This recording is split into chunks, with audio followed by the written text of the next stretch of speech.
I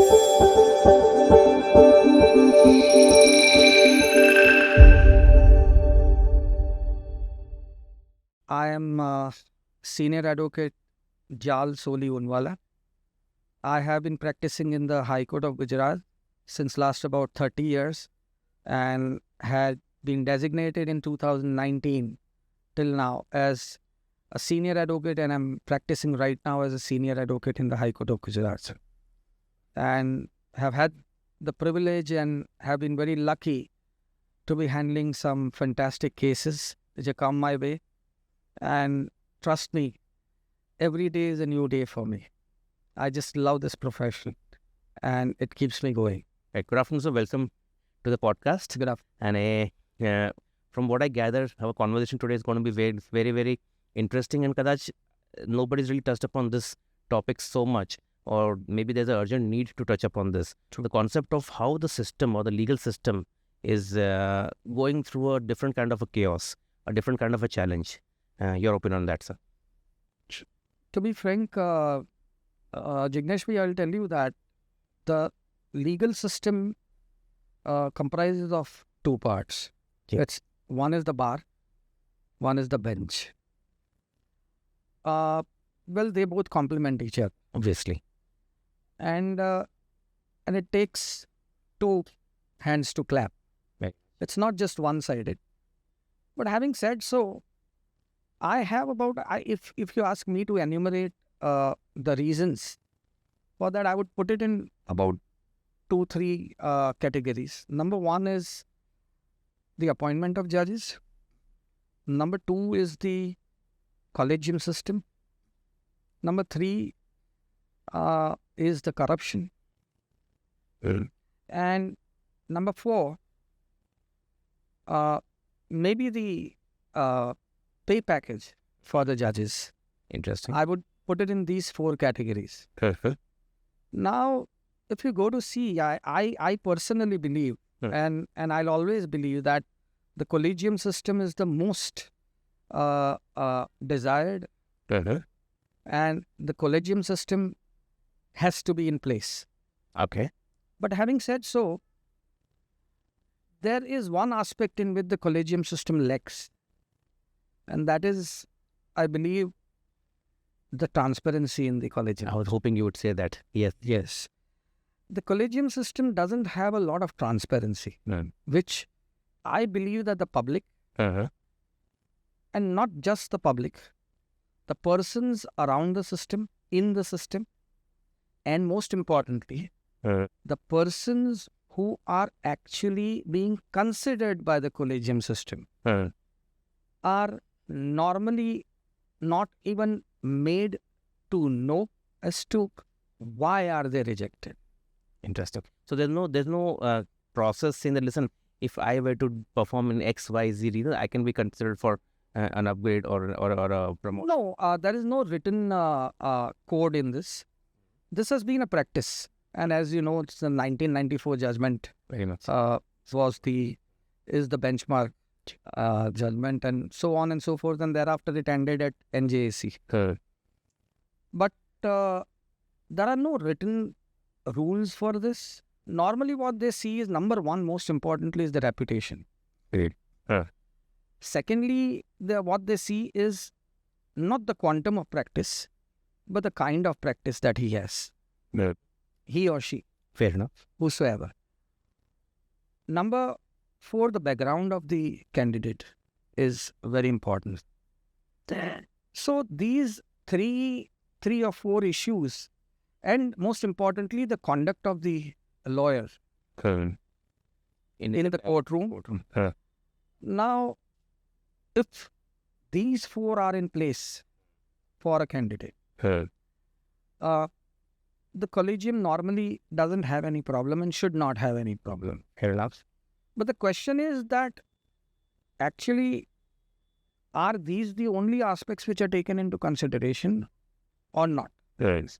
And that's one of the reasons why NJC was opposed also. Yes, it was. But then, as I told you, that to be involving the executive in the appointment of the High Court judges is running absolutely against the very mandate of the Constitution, where you want the judiciary and the executive to be absolutely independent. You cannot have the judiciary mingling into the affairs of the executive, nor would you like to have The the executive mingling in the affairs of the judiciary. which maybe is of course possible. I mean, when judiciary mingling into the executive is acceptable. No, I wouldn't say that. There's also a lot of judicial activism that was benchmark of. See, judicial activism is one aspect, and judicial interference is another aspect. Agreed. Fair enough. If the actions of the state or the actions of the center are not in accordance with the parameters laid down in the Constitution, Absolutely. and it's not as per the constitutional mandate of the fundamental rights enshrined to every citizen of the country, the courts, I believe, have to and should Morally come down heavily on the executive. fair enough. And that can't be seen as interference. That's seen as. No, it can't be. And in fact, they are trying to correct. These are corrective measures. Now, there is a very thin line of distinction between judicial activism and judicial interference. There are so many cases day in and day out that we see that the Honorable Supreme Court or the High Court just says that we are not inclined to interfere because this is not our duty. Makes sense. This is the duty of the state or the center. Go there, represent them, and then we'll see. We come across this every day.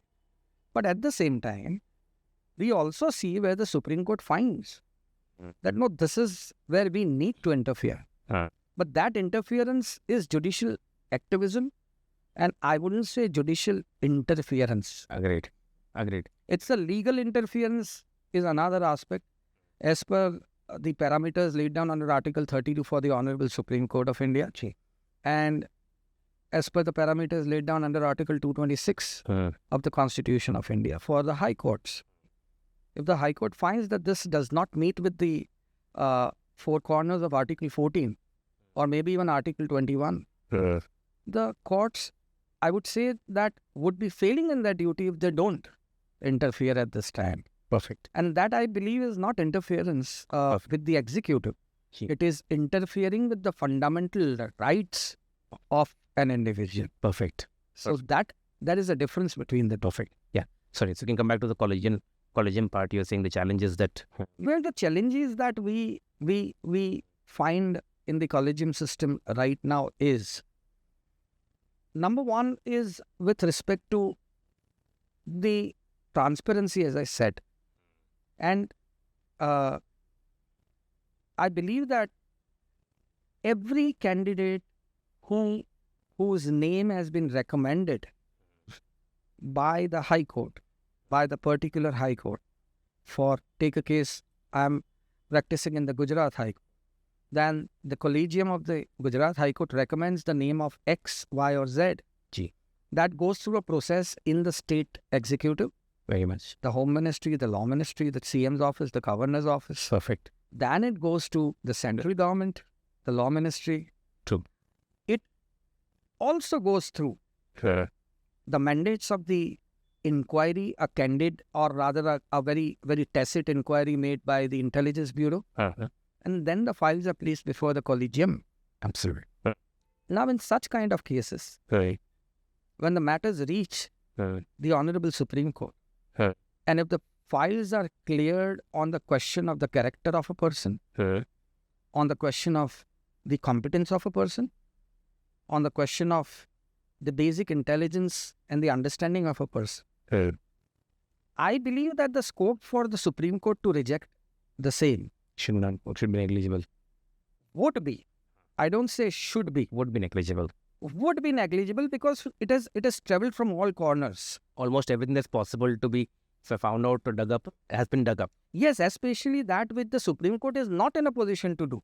And Supreme Court is not in a position to know it. True, and also we'll have to rely on the same agencies that have done it in the past. Of course. Exactly. So now take a case that some Mr. X from Allahabad High Court or maybe Delhi High Court or maybe Mumbai High Court or any High Court, Gujarat High Court, has been recommended. The Supreme Court Collegium doesn't know him or her. Agreed. It is only on the basis of the recommendation from the High Court, number one. True. And then the state IB, the central IB, and the investigating agencies which are there, their reports, which are placed before the Collegium, either negative or the positive, whatever it is. But that is where I believe that Supreme Court then, its job is half done. Because this investigative procedure, the Collegium doesn't have. And there is no way that the Supreme Court Collegium can investigate into every individual whose name is recommended. It's impossible for them to. True. So, now, after all this, suppose a candidate's name is, take a case, rejected. I believe, that is my opinion, that individual is required to be made aware. So why he or she was rejected. Right. And the reason is that after, even if you inform the candidate, he or she doesn't have a way to challenge that. Which makes it one-sided anyways. It makes it not only one-sided, but that's the end of the road for that person being considered for judiciary ever thereafter. Is it ever? There's no scope of improvement or say scope of change? No. That I mean, if the same candidate is again considered by the Collegium and maybe the reports are still better, I don't remember of any such case having taken place. But at the same time, having said so, yes, there are cases where once this the candidate was not considered, but subsequently found to be fit enough. Perfect. When the Collegium changes. So, I believe that it mainly goes on the perspective of each Collegium. Because when a person changes, take a case, the Chief Justice of India changes, the other four Collegium, or for the High Court, maybe other four Collegium change. The perspectives may be different. I may perceive this individual to be not fit, whereas the other persons may find it fit. But isn't there also one more allegation that has been doing rounds of nepotism of sorts in the Collegium, where they prefer and send only people who are part of the judiciary and uncle. There's a very massive article which wrote about uncles and cousins and nephews being part of this. I think there's a Times of India article or an Indian Express article. I'm not exactly sure. To answer this, I'll tell you one thing, that look, merely because a person happens to be a relative of some person is already in the judiciary doesn't mean that he or she is not competent. Fair enough. Agreed. Now, the question is of competence. The question is of that person's character. And it comes down to the competence of a person. Individual. What I'm saying is that if the person considered coincidentally happens to be a relative of some person in the judiciary, but if he's competent, should the Collegium say no to that person because he is related to that person? Agreed, definitely no. At the same time, it brings us back to the same point you mentioned, that then there's an opacity of sorts when it comes to rejection or consideration. Yes. And that is where the whole question mark arises. If the person was considered, despite the fact that he's been meritorious, with somebody being rejected for X, Y, Z reasons which nobody knows, then the whole question comes in. So maybe you're saying it all boils down to the fact that they would be more transparent on why they're selecting or rejecting a person. True. Of a judge. So selection is concerned, they do give reasons. Now, every resolution of the Collegium is uploaded. I mean, when I say every resolution, I mean that majority. 99.9% of the resolutions, unless some are not, maybe. Fair enough. But otherwise, if you go to see, for the reasons for selection are given, but the reasons for rejection, maybe you don't want to make it public for upholding the dignity of that individual, but you can at least on a personal level inform that person that Mr. So-and-so, Miss So-and-so, we have rejected you on these grounds. Is that person not entitled to even know this much? Well said. Absolutely right. Obviously, yes. And there's a least of you can, they should be there. Exactly. So I believe that please let the person know and make the system more transparent. why, whatever is discussed in the Collegium, why should it not be told to the public? Maybe certain aspects which are absolutely within the discussion of the Collegium members, which probably may not be conducive to be placed on, but at least the majority of them which you can, why would you not let that out? Right. And if you do that once, probably you are eliminating the other possibility of the same person being appointed once again. Yeah, makes sense. Because then for the subsequent Collegium to come and say that we find merits in this person would be fraught with this resolution of the Collegium saying that, look, We don't find. yes, and it was in public domain. How do you meet with this? How do you correlate both? Interesting. So, But then comes the moot point where we say, do advocates, senior advocates practicing very well, really aspire to become judges? senior advocates, Senior advocates or advocates, I mean, at any stage, is there an aspiration? Because in the kind of perks, the kind of exemption of sorts from social life that the judges get, I mean, is there a need to rethink that? look, let us first understand who a judge is. For answering your question, I believe that I still call them my lords. Okay.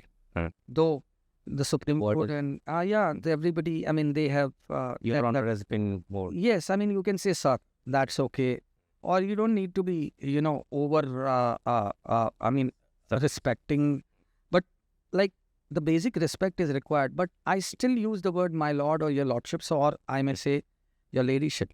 Of- I don't use the word my lady much because it has the Connotation. yes, but the potential to be misunderstood at times, Yeah. and some lady judges may not like it. Fair enough. But when we use the term my lord or your ladyship or my lady, it actually is putting you at a pedestal of the Almighty. Agreed. Absolutely. If the Almighty is not here, He's represented by. yes, so He has actually sent these persons to do justice. Perfect. And when we talk about justice, trust me, it may be justice for a class 4 employee whose salary may be hardly 35,000 a month. But for him, it's his entire family. Absolutely. It may be a small piece of agricultural land for an agricultural laborer. Or it may be a matter pertaining to maybe thousands of crores for a big multinational company. Perfect. Or the worst that we look at is a death penalty. Now, when you are elevated, therefore they use the word elevation, Agreed. that so-and-so has been elevated to the bench. And look at Aura. the aura that it brings with it, that you are elevated to a position. Agreed. You will not find this in any other Commission. Yeah, well said. Any other position, you're not elevated as an IS officer or a deputy secretary or general secretary. No. I know. They are promoted. Well said. Yes, absolutely. Pointed. Here they are not promoted, sir. They are elevated. Now, elevation to a level where you have the right to decide somebody's life, somebody's career, somebody's professional career, somebody's service. But for that individual, it's everything. Now, in this scenario, I believe that you are sitting at a place where not all are blessed Agreed. to sit. True. And the higher you go, your responsibilities become higher. And the lonelier you get. I'm sorry? And the lonelier you get because there's a Lonely, that's what I was coming to. That when you are at that level, your justice, because you're known as justice so-and-so. Agreed. Right? Every judge, there is a prefix, justice. Very much. My Lord Justice, the Honorable Justice. True. That is there not just for no reason. That I believe that has to continue to make every individual sitting there to understand. And appreciate the. Yes. Yes, absolutely. And that is why that person's judgments or that person's judicial mind should not be influenced by any factors other than justice. Perfect. Law and justice. Therefore, you see, even the ministry is known as the Ministry of Law and Justice. True. MLJ. True. It's not just Ministry of Law. It's the Ministry of Law and Justice. True. Now, when you are talking about being secluded from the social world, I surely believe that, yes, a person has to maintain some bit of decorum even in his personal life. He has to be very choosy about whom to meet and whom not to meet. I'm not saying that you absolutely cut off from the society. No, that's not what I believe. But at the same time, I firmly believe that more often than not, it has to be don'ts rather than do's. Interesting. For interacting with the society. Right. And first and foremost, if you are a judge, they should not be allowed to be on social medias Interesting. and on social websites. Themselves as individual, but they can keep checking out to just be abreast with happenings. Is that a good idea? No, they are abreast with the happenings by the news which is there, the media is there, and the press is there to make them aware about even more than what is there and which meets the eyes. Fair enough. Beyond that, if you are trying to be abreast with something, I believe that is going to only and only affect your judgmental capabilities or your judicial mind or that process of deciding a case. Fair enough. There's a very high chance of getting influenced by aspects which can be ignored. Yes, because we cannot ignore one aspect, Jignesh bhai, that ultimately at the end of the day, they are human beings. And till the time they are on dais, yes, I mean, there's nothing else that they think of. But once they go home, they are also people. They are human beings. They have a family. Others, absolutely, yes, uncles. And I always tell my colleagues and I always tell my fraternity people that actually it's like taking diksha. Very nice, very well put. When you become a judge, हम दीक्षा लेते, मतलब ये social world से अलग हो रहे हैं. क्यों? Because you have to be fair and judicious. Yes, because people come to us for knowledge even in diksha, to the sadhus and the sadhvis. People come day in and day out to take their blessings, not only the blessings, but they want to know certain things in life. And they want to be enlightened by that. Interesting. Now, this entire process of giving judgments is not just deciding the rights of two people, but it's also about enlightening the society. Yes. That, look, this is how justice is done. So beautifully put. Very beautifully put. Then, in line with the Diksha space, do you think they're adequately compensated? I mean, do you think as a society, do we need to do something more for them to feel? Well, look, I'll tell you very frankly, one thing. As we all know, that the Supreme Court, and I mean the SOP, I don't know about the SOP, MOP or the SOP, the unwritten code or written code, I'm not really aware about it, but the age limit prescribed for a High Court judge as such is 45. 45 to enter, minimum. You should have completed 45. Perfect. Yes. At that point of time. Now, having said so, at the age of 45, you will hardly find any individual lawyer who would be actually not earning a minimum of 10 lakhs a month. Agreed. Now, here we are talking about High Court judges with the amount of work that they are supposed to do. And with the amount of pressure, of course, of society, expectation of society. Of course. All kinds of pressures that they have on them. Tell me how many individuals are going to accept this job? Absolutely. That was my belief it would be difficult. Yes, at 45, when they are already earning 10 lakhs of rupees, that is what I am saying, minimum. As compared to the salary of a High Court judge. I'm not quoting the amount which is there for a High Court judge. Definitely, it has to be less, of course, than what It is. obviously. It's a fact. It is. And I mean, it's no, rocket science to know that. Understood. But the fact remains that their salary is way lesser than what they deserve. That's right. What they deserve? What are the society we believe they should get? No, sir, they are taking up a big responsibility, sir. The job of a judge as compared to a job of a lawyer or a senior lawyer is way more difficult than the job of the lawyers or the senior advocates or so. We on this side, like speaking for myself, I've been a senior advocate since 2019, almost 5.5 years now. And yes, grown a lot, grown not just monetarily, but also grown in terms of the profession, in terms of knowledge, not only about the law, but also about the system, also about knowing the judges. Knowing the judges, when I say, and knowing how and what each judge wants. Absolutely.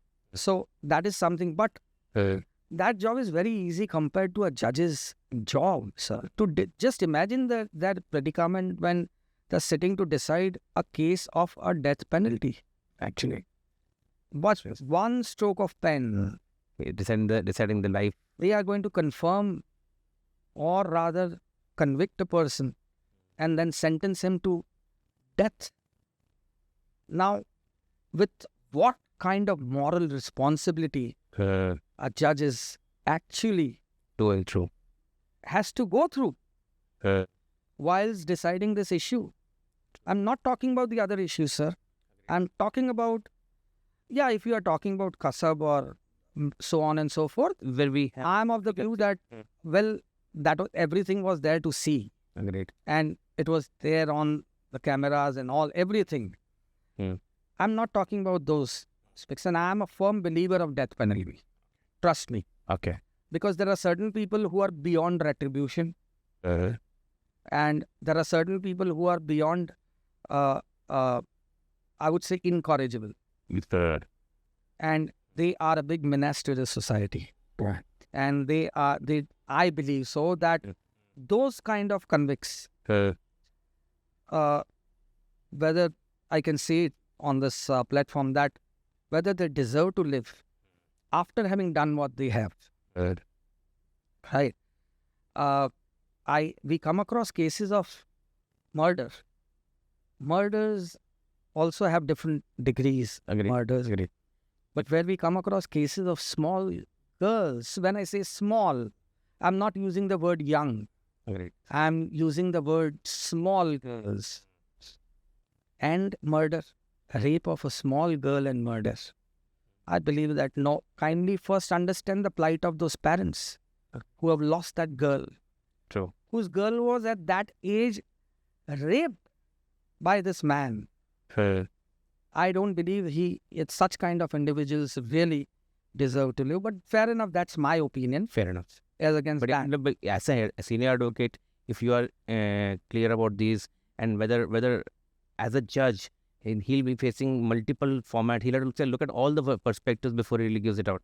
That makes it even more difficult for him, of course, to decide. He can't be very clear that I will only give a death punishment. I'm okay with it. Obviously, he'll have to consider multiple other things, because he is taking a life which nobody else has the right to except for the Almighty. Very much. Except for God.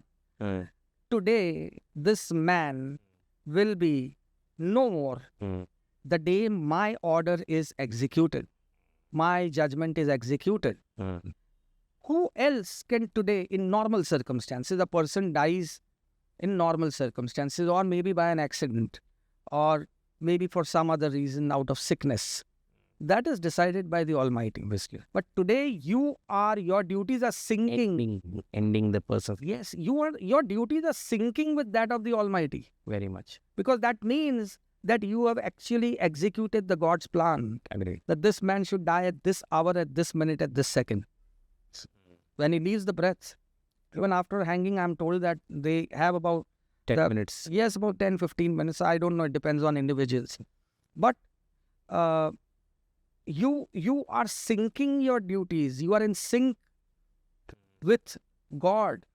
And if that goes through, that means that this man was destined to die on this day. There are so many cases we have seen in the past who were on death penalties, but they have ultimately escaped that, or rather they have been lucky enough not to go through the same, because that was ultimately commuted to life imprisonment. That means that at that time, the person granting or giving death penalty, his decision was not in sync with that of the Almighty.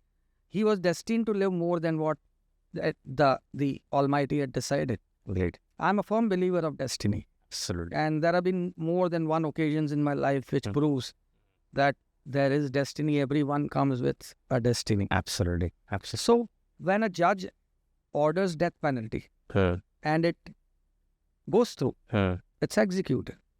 So then is the time when the judge feels that yes, the Almighty actually wanted this to happen. Otherwise, he would have lived. So in that case, no amount of compensation is right for the person who has to go through that kind of a dilemma almost on a daily basis for whatever he does, keep deciding. So then, so because this whole conversation started off on the point of what is the right amount of compensation a judge should receive, and I'm sure that he or she is receiving definitely not incommensurate with what he or she is executing. No, I mean, look, every time whenever we talk about a pay package or a salary of any individual, it has to be commensurate to the kind of work. Agreed. Right? Now, when we talk about the kind of work, every judge knows the law. Every judge knows the facts of the case. With a judge, that's not enough. That is not where it ends. For a judge, they take home their judgments, in the sense, after giving the judgment, they take home that. And the night when every judge sleeps, they are thinking about it, sir. Right. Every constitutional point which is being argued in the courts by the councils and so on and so forth, the judge is so attentive to it, and when they give judgments, even that lingers on with you till quite Get it off. Yes, it's not like any other job. So you can't switch it off. You can't. And the amount of responsibility that comes, as I gave you a small example, that a class 4 employee, if it comes down to making him a permanent employee because he has put in a long span of service, or because he was a contractual worker but he's in contract since 15 years, a judge was deciding this issue would surely be bent towards the morality rather than legality. Agreed. That यार ये बंदे ने almost 15 साल काम किया है contract पे, अगर वो परमानेंट उसकी जरूरत नहीं होती तो उसको क्यों 15 साल करवाया contract? Agreed. So why should I not regularize his service? And for that man, it's life and death, sir. Agreed. Well said. Absolutely. Today, they can easily terminate the services saying that you are on contract, we don't need you. But a person who has given in 15 years of his life, and that bare minimum 35,000 of rupees, what is it for his family and his near and dear ones? It's a daily affair, daily struggle ups. Yes. Absolutely. It is a daily struggle. And so a judge goes through a lot of things. And sir, try to understand one thing. Of course, I had an opportunity, or in my earlier days, when I was within 40s to 45, to become a judge, and then somehow it didn't go through. But today, whenever I'm sitting in a court at around, take a case at around 3:34, if I've conducted almost about 6 to 7 matters that day, I'm really tired. And I would really wish that यार ये matter अब ना निकले तो अच्छा है, ताकि I don't in this, again to pulling yourself. But when I come to think of it, that look at this judge who is there. He is sitting from 11 to 5. मैं तो बाहर आके खड़ा भी रह सकता हूँ, 4 लोगों के साथ बात कर सकता हूँ. True. I can talk with them. Agreed. I can really relax myself if I want to with some earpods in my ears, and think about it, and just I'm in my world at that time. But the judge can't do that. He is every minute of those 6 hours that he's putting in. Every minute, his mind is not at rest, sir. Now imagine the work of the judges after giving, after the whole day's work, they go in and they have to sign judgments. Then go home and read the files for the next day. If at all of them read. Well, we assume they would. I mean, sure, everybody judge wants to come prepared. No, I mean, there are judges and judges who, as they become seniors in the system, they have this kind of, knack, yes, of knowing the facts from the counsel and then coming right to the point involved. So that is how they do it. Fair enough. But fair enough. That's one. They've earned it. I mean, they've then gone through the whole phase. But then comes the third major point where we thought the system needs an overhaul is the concept of corruption. And that seems to have kind of crept in or come out in the mainstream conversation of people. Where do you think that begins, or where do you think that should end? Look, number one is that the fact check about every individual is already done at the time when he or she is appointed as a judge. True. But after a person is appointed on a post, it is very difficult to, stop an individual from doing it unless you find it out. True. You can't keep monitoring the person 24/7. Exactly. And why go so far? We are right now since the 18th or 19th. We are into this controversy of a particular judge in the Delhi High Court, whose house was on fire, and it is said in the media and press that I read, and with the videos and the photographs which have been now made public by Supreme Court. Yes, by the report of the Delhi High Court, that there was cash. Now, tell me one thing. I'm not on the quantum of money. It may be maybe 50 lakhs or 50 crores or 15 crores or 1 crore. Why would a judge need to have so much cash? So much cash in his house? And if so, please answer it. Okay. Justified. Absolutely justified if you can answer it. There could be a case where it may not belong to him. There are cases of planting also. We have come across such cases also. Sure. But this is one aspect which surely does require a lot of introspection and some forward moves to be able to come out of this. Because you rightly said, it is not necessarily a one-sided space. Like we began with the saying that tali do haath se bajti hai. So obviously there is an element of a nudge under which there is a question of the person taking or not taking. So where do you think how do we also prevent that? Because it may be very loose talks if I say, but yaar judge hamar pehchan ka hai, hamar sambhal lega, which means there's a hint of some kind of a yes, but does the judge know that he has said this? Obviously not.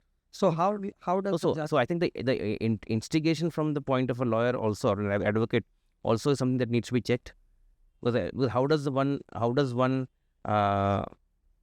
if there's no direct way of reaching a judge to enable corruption, it has to be a via media of some sort. I mean, look, when the clients come to a lawyer, the talks are behind the doors. Nobody knows about it. And when these things happen, they don't happen in the outdoors. These are very discreet things which happen. There must be a system for this also, as to how do you nudge and how to reach, how to have accessibility to the judiciary. And I believe that it's not just a one-way traffic. Obviously. It takes two to tango, as they say. Agreed. And, without the bar influencing this, or the people from some kind of elements from the bar, if they don't get, the judges don't get a nudge, how are they going to yield to this? So the first point is the nudge being given to the judges. And how to stop that is something which requires a lot of pondering. But I tell you, right now, corruption is there in all systems. And trust me, it is not just in India.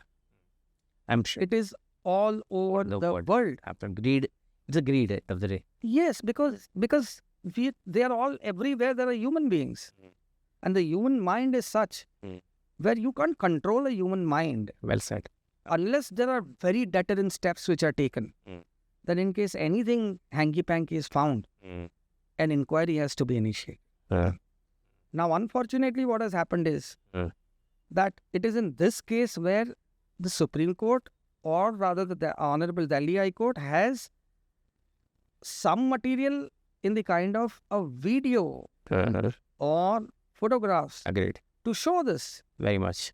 Now, tomorrow, if the Supreme Court Collegium gets complaints about certain judges without any proof about it, except for the judgment, saying that, look, this judgment is in favor of this, and because this has happened, that is not sufficient, sir. Otherwise, judges can't work. Absolutely. Everything can't be rechecked. No, it can't. But at the same time, having said so, I believe that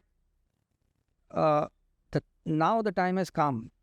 There has to be a check. And if the Supreme Court finds even a little material, there has to be an inquiry in all such cases. You think that's one of the solutions? Anything else as a solution that you believe? Because see, I don't know if one such, if it turns out to be a bad apple, then if one such bad apple will have too much of an impact on our trust in the system. But yet, what kind of acts should you believe the Supreme Court or overall the fraternity of judiciary take up as a system to try and repose the faith that? Well, see, I'll tell you that such kind of complaints about monetary corruption, we are talking of monetary corruption. Otherwise, I believe that yielding under pressure from any sources is corruption. Agreed. Yielding to the influence of your known and near and dear ones is also corruption. But when we talk about monetary corruption, I believe that the Supreme Court, out of maybe 100 judges, must be getting complaints about maybe 10% or 15%. Fair enough. I'm being a little conservative because I don't want to believe that there are more judges which are corrupt. Absolutely. I don't want to believe that. But having said so, I mean, if we come down to 10 to 15% also, that's not a big deal. To monitor or recheck. You can have one more addition in the system in terms of an inquiry committee. Maybe a permanent inquiry committee by the Supreme Court Collegium, or maybe the said High Court Collegium, whosoever it is, wherever it is. But there has to be an inquiry to which that judge has to be made answerable. It cannot be that I'm a constitutional authority and I can't be questioned. He is also answerable. Fair enough. And answerable to the system. Agreed. Answerable to the country too, because you this is a service to the country as a judge. You are answerable. Where is that answerability? It's only in this case that we are seeing that there is a committee.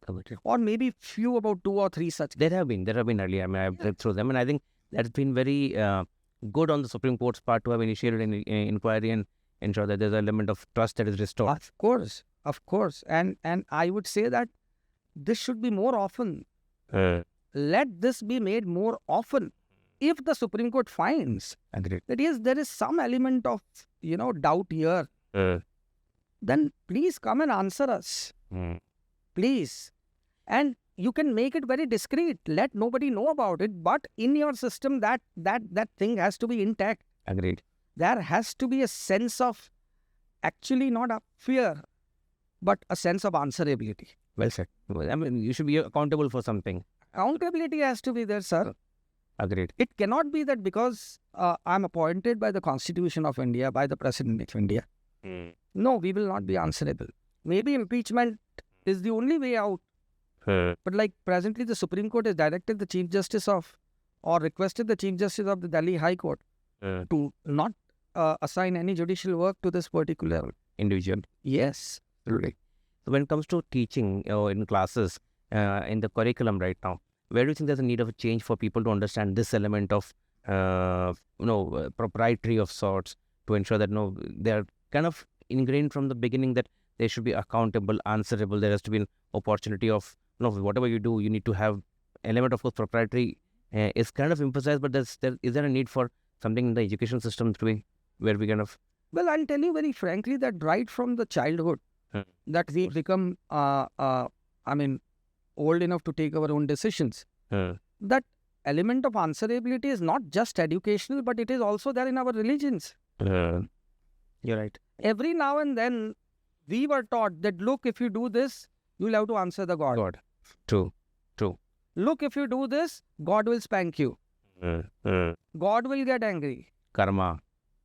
Yes. So it's no, if I can say, rocket science for the the students in the college, the law colleges, to be learning this. It's a fact that when you are holding an accountable post, a responsible post as none other than a high court judge, you are duty bound to be answerable. Agreed. Duty bound to be accountable to the system. You are holding a post there. Take a case for as I said, about a class 4 employee for a 35,000 salary. We may not be looking at corruption in such kind of cases because the magnitude is not such, but Obviously. in cases which are bigger than this, Obviously. I mean, for a person who has lost the case, that's a huge loss, sir. Great. And to that particular person, what is the rule of bias? Let us understand that. The rule of bias is that it is not whether you will do this because you earlier appeared for this party as a lawyer, but it is all about what the litigant feels that you might be biased or you might get biased by your appearing, by your taking up this case as a judge. That's the rule of bias. Agreed. And that is where in so many books of administrative law and all, we have learned that in such kind of cases, you have to yield to it. You have to excuse yourself. But nowadays, it is being used in the wrong sense. There are people who try to influence the judge or rather threaten the judge by saying that if you have these views, don't take up my case and all. No. You can't decide. The judges are not supposed to yield to such kind of pressure. Obviously. They might deliberately do this because my queries to you are negative. Agreed. Or because my queries to you were not comfortable for you to answer. Doesn't mean that I'm supposed to not take up your cases, or there's a place of disagreement or absolutely. But every coin has two sides. Now, that's how the whole system works. This is one system which works only on human element. Great. And there is no other element except human element. And I believe that judges have a bigger role to play because judges have to have a lot of faith and trust on the lawyers who are making arguments. Very much. Arguments is one side. But when they make statements which are not substantiated by the evidence on record, there are times when the judges, they believe us. They have trust that when Mr. X makes a statement, it can never be false. Agreed. And we take it that it is there. Mr. So-and-so, please produce it on the next date. Today I am granting this. Well said. So it's all faith and trust. Obviously. But you can't misuse that faith and trust. Very interesting point you made. And when I believe that's the right way of looking at it, the system is made out of humans only. It's 100% human-driven system. And obviously there could be flaws, but at the same time, it is effective and it has helped India grow to where it is and go the future. So as we believe, I think that faith will be restored, and I think I'm sure I can't say restored. The faith will be reposed. It will still continue to stay. And I have a very funny anecdote. Please. I don't know whether it would be appropriate for me to state here, but this has happened with me and my father. Trust me on this. This has happened. And my father was a very jolly person. And coming from a Parsi family, he was an architect. And one day we were discussing about faith and trust. So my father just told me that, Jal, actually the entire world, the whole world runs on faith and trust. I said, no, I don't tend to believe that, and I don't tend to agree with you. He said, why? I said, no, not everything works on faith and trust. He said, okay, I'll give you one example. Who is your father? So I I said, you are my father. How are you so shit? Sure. I said, Mummy says that. Exactly. Faith. Interest. That's trust and faith in what your mummy tells you. And all human beings treat their fathers to be their fathers only on the basis of faith and trust, nothing else. Yeah. So, we are talking about a legal system on faith and trust. Here we are talking about a relationship with our father. True. Only the mother knows. Agreed. And when the mother says, Yeah, and we Yes. trust. it's the end of it, sir. Absolutely. Well said.